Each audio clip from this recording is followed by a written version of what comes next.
Australia-wide. The conflict centres around a motel development on the Murray River. Town residents are protesting at the plan, saying it's an idea that won't float. As the Murray River flows through the heart of the red gum country, a controversy is brewing along its banks. Nearly one-half of the residents in Barham say they don't want the town's biggest resource disturbed. Maury Furlan, a local developer, doesn't quite see it that way.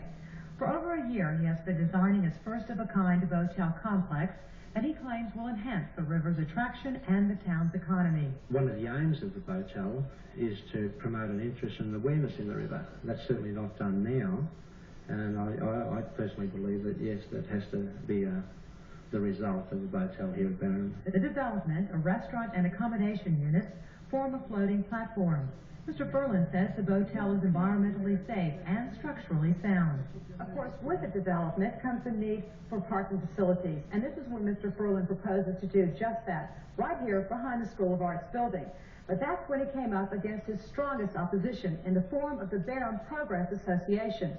Now, it's interesting to note that the association gave their approval to the project in principle last year, but their sentiments have changed considerably since that time. Their reason? They say it will destroy the beauty of the river.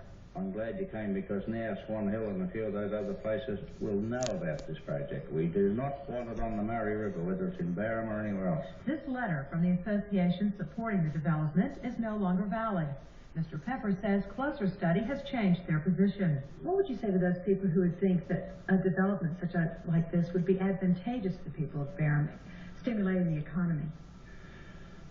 Well, he might tell you a lot of things, but there is plenty of places he could build a motel here. If he built a motel, he'd get all the cooperation in the world. The motels here, I think, have one of the highest occupancy rates around. All he's got to do is go and buy a bit of land and build a motel. The BOTEL development application has opened the floodgates to a lengthy approval process.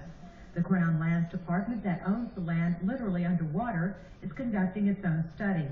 7 other government agencies have been asked for their input before the Shire tackles this first-of-its-kind request.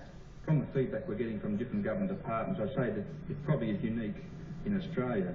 That is why we are very cautious with treating the proposal very carefully, taking all care and concern. If the Shire approves the BOTEL project, Mr. Furlan says his certain success in Barham will allow him to build BOTELs in towns across Australia.